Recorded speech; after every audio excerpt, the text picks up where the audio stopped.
Hi, welcome back to the Agent Insider. I'm your host, Andy Jewell. Thanks for joining us. This is our after show. We got Steve Mitchell from RT Specialty.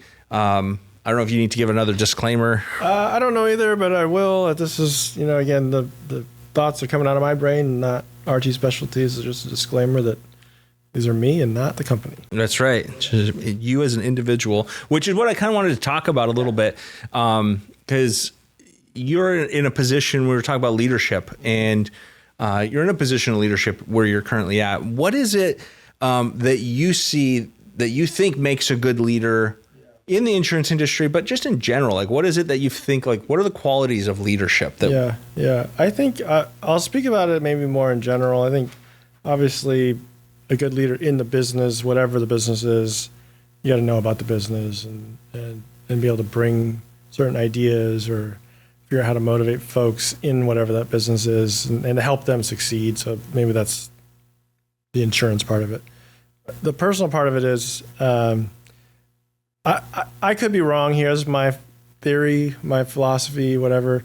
I think that people that are in leadership, there's basically two types of people, two buckets. One are the people that they can't not do it. They're just wired to do it, right? There's just something in them that has the qualities of a good leader, which maybe I'll get into what I think they are. And then there are some that want to be a leader. And a lot of times the people that want to be a leader, they're in it for the wrong reasons, I think. They're in it for the title or the position or the power or the whatever it is, right? And I just don't believe that's what makes a great leader typically. I think a great leader is really more about how do I help people? How do I get them to a place where they didn't think they could get to? And it's less about the leader and sort of this stick and whipping people around, and more about how do I get people to come along and to follow, right? And how do I get them to be as successful as they can be, because I'm interested in the people that I'm leading, versus I think the people that tend to want to be leaders are the ones that are interested in them as a leader. Right. Interested in how do you make me look good? What are you doing for me? And what are you doing for my organization versus how can I help you? Yeah. And I think a good leader in many aspects, but one is when things go wrong, I'm out constantly like, this is my fault. What did I do to get us to this spot? Or I'm going to take the responsibility versus like, Johnny didn't do whatever. That's why we're in this position, right? Right. And then when things go really well, and I've been in these situations where I know I did something to help something be successful, but I'm not going to take the credit for it. I'm going to give Johnny did this, right? Yeah. So I just think it's a lot less selfish than selfless. So yeah, I think that's a really good point. Like, a good leader takes the responsibility for things that you didn't directly do, but maybe your team did, right? The buck stops with me. Even if you could say, right, it actually was someone else's fault. I learned that lesson early on in my career. I had a customer that they were mad about something, and the customer service person helped them.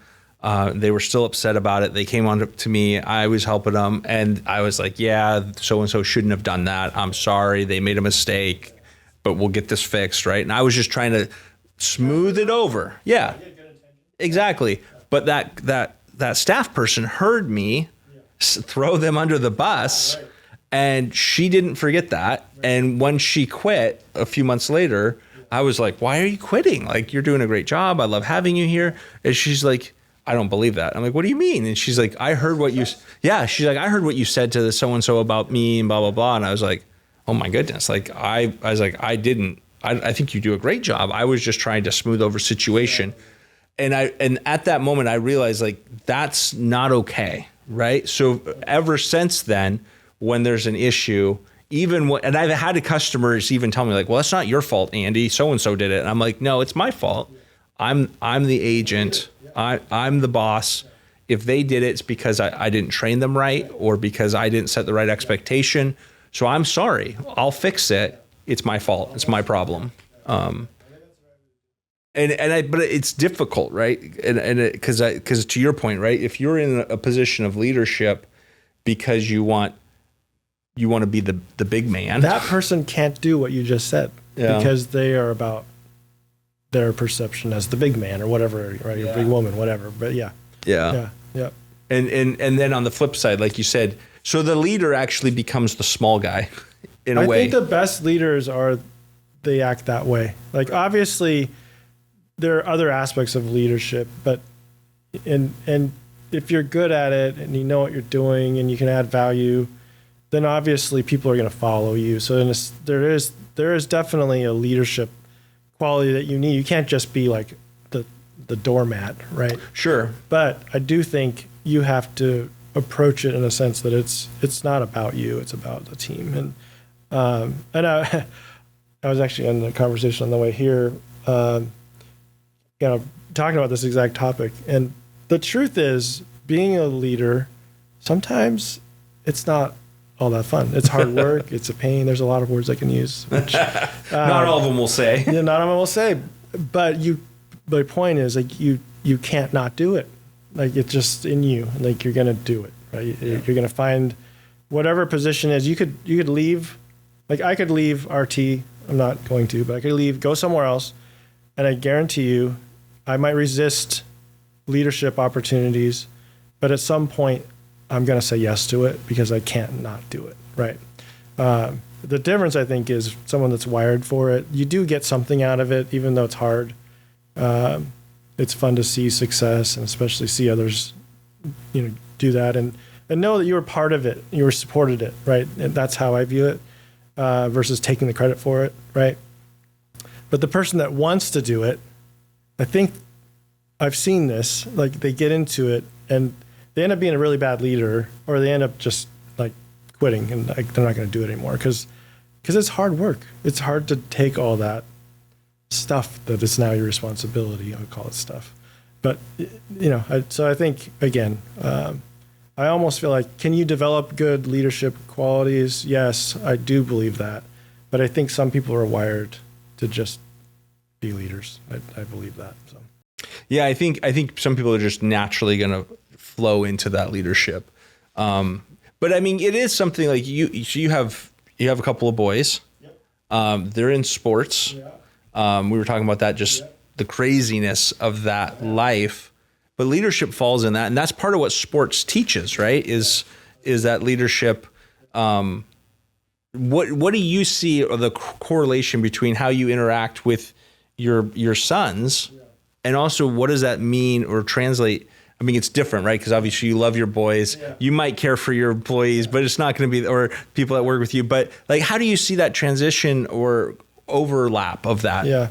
I mean, I think there's a lot of overlap between parenting, leading in a business context, and coach. I coach as well. So I coach basketball teams and now baseball, which I've really enjoyed. But there are definite correlations, right? There's, sometimes when you're leading people, and I don't mean this in some derogatory way, but sometimes it does feel like leading children. I don't mean it like I think they're childish, but there are aspects of it of how you might approach a situation with your kids. You're not going to treat them like your kids, or maybe you'd say things differently than you would your kids, but you're trying to develop them. It's just why you're trying to develop your kids. You're trying to instill certain values in them. You're trying to motivate them. You're trying to show them, and teach them, some core tenets that are going to help them be successful. So I think there's a lot of correlation. Well, and I think like as you were talking there, I was just thinking about it, like when you're teaching your sons a sport, right? I'm assuming you're probably coaching them, or if you're teaching them how to ride a bike, or you're going through math homework with them, or whatever. As you're guiding them and coaching them in life, your goal is for them to be better. And it doesn't matter for you. Like, it's not like they're not learning how to swim for you. They're not learning math for you. They're doing it for themselves, and you find reward in helping somebody develop a skill that's new which I think that's what you were saying there, that correlation and the overlap in the business world when you're working with somebody who's maybe it's their first time trying to figure out how to put a property schedule together, and you're walking them through it and you're coaching them through it, or if they had a bad interaction with an agency, and you can say, okay, let's approach it differently next time. Here's some different ways to have that conversation. It's not because it makes your life better. It's because it makes them more successful in their work. 100%. And I also just say, like, I made a lot of mistakes, in my time, including as a leader. Like, especially new leaders, you're going to make mistakes. But yeah, it's there's nothing more rewarding than seeing that. Whether it's, I have a kid on my basketball team 2 years ago. He played 90 seconds a game, and 60 seconds in, he's waving me down like, "Coach, get me out of here." Like, he was overwhelmed by it, right? And now, fast forward, all this hard work, and some of it, maybe I have a part in it as his coach, but some of it's just him grabbing on and working hard and taking what's being taught to him, whether it's by me or he's got another coach that's helping him. He's a starter this year on my team, which is amazing. Like, that doesn't happen very often, but that's an amazing thing to see in someone. And that's really rewarding to see someone develop like that. Yeah. So, yeah. I guess that's probably, like you said, that there's satisfaction as a leader. And I think that's probably what you recognize when you're a natural leader, is that you get your satisfaction not from your own success, but from seeing the success of others. Whereas, the star player, they have their satisfaction from when they achieve their goals. Yeah. And don't get me wrong, like, I have my own goals, and it'll be great for us to hit those goals. I think I mentioned earlier, our office was doubling every 5 years. I want that again, even as part of, now I'm office president of an office for RT. I want to see our office double. Now, part of it is because of what we just talked about. I want to see our people grow and their teams grow and their books of business grow. But I also have I like to win, so I want that. So it's not completely void of some self goals, if you will. But it's done, in my opinion, the best way is in a less selfish way, right?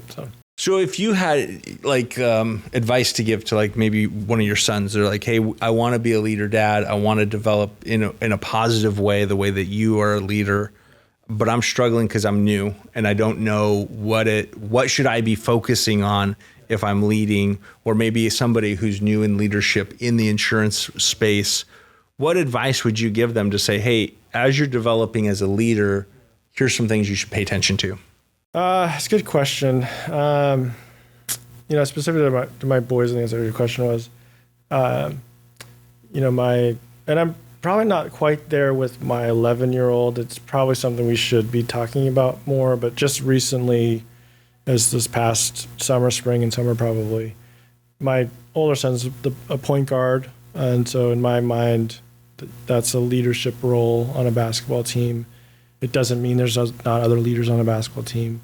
But, my goal for him is that he becomes a leader. And there's different kinds of leaders. There's leaders by example.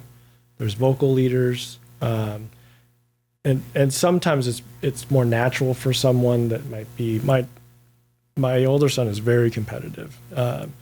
He's not super vocal, but he is a great leader as an example. Mm-hmm. But he needs to stretch himself in this vocal area if he's going to be able to really lead a team, in my opinion. So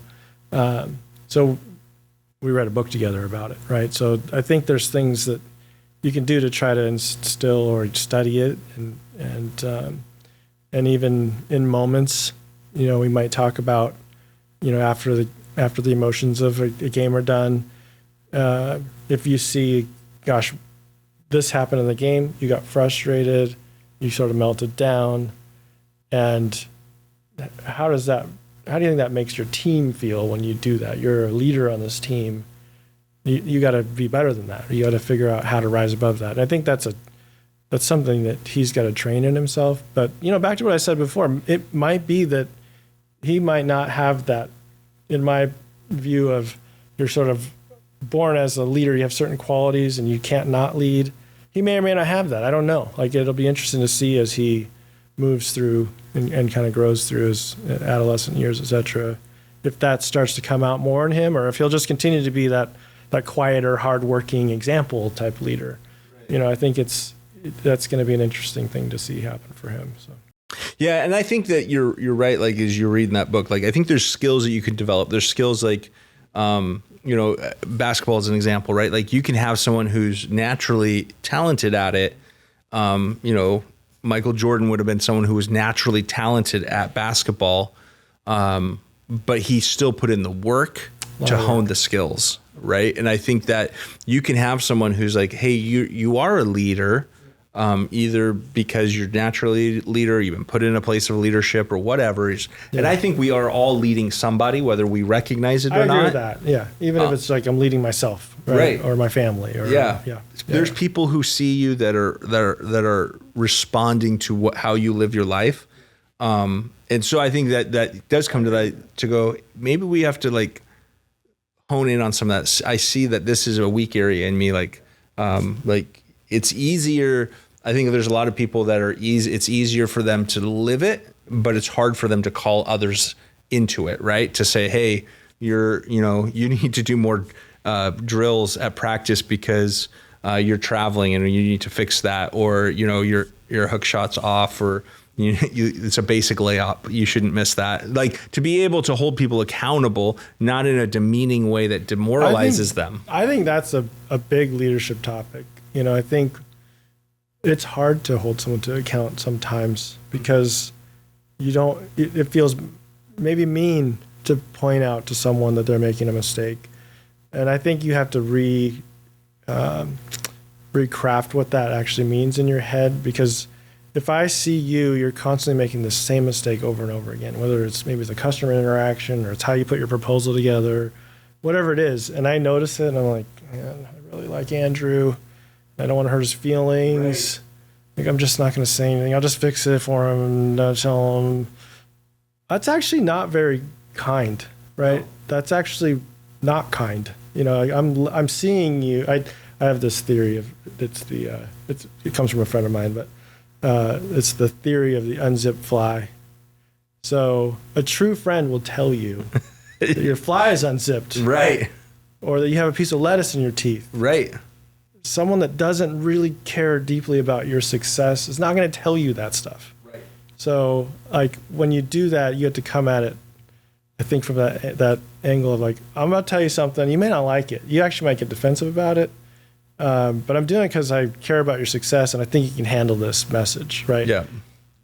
You're doing this thing and you're doing it over and over, and it's taken away from your ability to get to the next level, or whatever it is. Yep. But I do think just that ability to tell someone and to help someone and to really, I view it as coaching someone. Not everyone. I think people have to learn and get there and get comfortable with it. Right. Well, like you said, like, I think there's right ways and wrong ways to do it, right? You can come at somebody like, hey, right, like, Andy, your proposal sucked. No wonder you're not closing more of your business. If you need to change this, and this, because this is amateur. This is amateur, right? Versus like, hey, I see, you're working really hard, and I think that you could improve this one thing. Yeah. You could improve your proposals. That's going to make you even better. By doing this, right? Yeah, totally different. And completely different, saying the same thing, really. Yeah. Like, the issue is the proposal, but approaching it from two different ways. That one is like, hey, I can actually take what you said and be constructive with it. I feel better, right? Versus I feel 2 inches tall, right? Right. Yeah. Versus like, I think I'm just going to go cry in my in the corner now. Yeah. And I think that people get those things confused, and I think you've seen some leaders that operate that way, where they're just going to berate somebody, and to your point, like, it has to be said though, right? It has to be said, and I think another thing that this person I was talking to earlier we talk about is when you go into these conversations, whatever it is, right? You have to have a goal in mind. What are you trying to accomplish at the end of this conversation? What do you want to happen? And so sometimes you might want to blast the person, right? And you think they deserve it even. Yeah. But your goal is to get this scenario over here. And if you do that, you take the natural, like, I'm gonna go in there and I'm gonna tell them. You're not gonna get what you want. Yep. Right. So. Yep. Anyway. I have an example for that in my own. It makes myself sound really bad here, all these examples I keep giving. But I had, about 15 years ago, my dad had just passed away, and I was trying to return something to a store. And they're like, sorry, we can't take the return. And I was getting really upset. I had a lot on my mind. There's a lot of emotions, just grief and all kinds of stuff. And I was looking back, I was ashamed of like how I was acting towards this customer service person, right? My wife, very gracious and loving. She was like, Andy, why don't you go wait in the car? Let me talk to them. And I was like, fine, I'm done. And I just stormed out, went and sat in the car. 10 minutes later, she comes out, the return was finished. And I was like, how did you do that? She's like, I just brought it down a notch. I explained situations. I apologized for your behavior. And I was like, okay, thank you. We often like that feelings that we get, right? And whether the feelings are real or not real doesn't matter. You're not going to accomplish what your goal is when you just run headlong into something and allow your feelings to dictate how you respond and how you talk to people. Versus going, my goal is here, so how can I get there, rather than I feel this, so I'm just going to do this. I saw this, I wish I could remember who it was, but I saw this recently, and it was like a leadership class or something. It was a little excerpt, and the guy was walking, had someone come out from the audience, and they were walking together, in cooperation, and then he had the person face him, and he started to push him, and immediately the person pushed back, because that's what they're going to do. Right. So if you push someone, they're going to push back. Yep. Versus if you can figure out a way to kind of come with them. Right. Turn that situation around where you're working together rather than opposition. Yeah, which is, it's important in business, but it's important in life. It's important with your kids. It's important with your spouse. Congratulations, you've been married for 28 years. That's just amazing. And that's so important, right? Like, we're a few years behind you. And together 28. So married 22, but still 23. 23. Married 23, together 28, right? Because you guys were high school sweethearts, which is similar. My wife and I met when we were 16. And there you go. And then we've been married now we're going to be 26 years in just a couple of weeks. Yeah, and I did that wrong. It's actually 32. Sorry. 32 together, 23 married. Yeah. All right. Yeah. So congrats awesome. to you as well. Yeah. That's great. There's not a lot of stories like that. There's not, right? Yeah. But it's because you see the difference of like, we're going to work together to accomplish something versus I'm going to try to get what I want out of this. And I think even in marriage, right? When you if you have two people that are trying to work together towards a goal, you can get through hard things and navigate difficult conversations and come out stronger, better, and work together versus becoming 100%. And so I think like those things, like we talk about it, like it's only relevant to business and being successful in business is like, it is relevant to business and being successful in business, but it's relevant to your life. 100%. I do think, I don't know who said this, but how you do anything is how you do everything. I think people that are successful in business tend to be also successful in life. I don't think that's always true, but I think that that's true. And what I mean by success is someone that's truly successful. You can have someone who's a tyrant that's successful, right? In a sense. Sure. But I'm talking about someone who's really successful as a leader in business. I do think they are successful in life. So whether it's leading a team, to your point, or leading yourself, I do think the people that do that well at work, they're probably doing it pretty well at home. Yeah.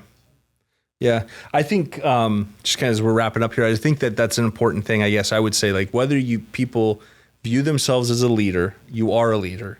And so even if you would say like, hey man, I'm not a natural leader, well then let's look for those people in your life that are the people that you go, not just like I'm going to do a good job because I'm afraid they're going to come down on me and like blast me, but like the people like I want to do a good job for them.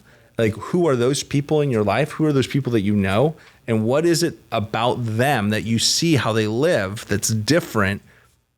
And start emulating those things, right? Start putting that stuff into practice of how you help others. Because I think as you change the way you think, and it's not just about getting what I want, but helping others people get what they want. Now I sound like a motivational speaker from a multi-level marketing company or something. Right. But as you do that, right, like now life becomes so much more meaningful, so much more fulfilled, and it changes your interpersonal relationships. It changes your professional relationships. It's so different. So different. Yeah, no, I think you're right. And I think